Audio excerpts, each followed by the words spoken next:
So, Action 6, low light. First of all, can you see me? Can you not see me? I've tried to park under this lampshade so you can, lamppost, so you can see me, but I have bought backups. Whoa!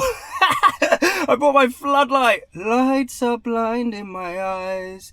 Who knows about that one? Anyway, I bought it as a backup, but I don't know if we need it or we don't. Maybe I'll like face it down a little bit like that. Anyway, we're in super night mode now. We're in super night mode right now, which usually isn't my favorite mode. On the 5 and Nano, I said it's not super night, it's super shy. On the 6, I don't think it's super shy. I think we're edging more towards it being super alright.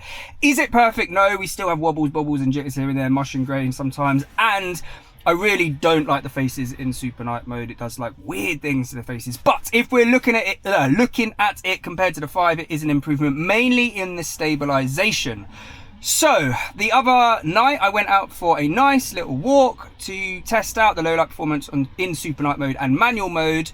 And lucky I didn't do it today because it's pissing down. Well, it was pissing down. Now it's not. Anyway, this is what happened on my walk, so you can see exactly how Mr. Action 6 behaves in low light.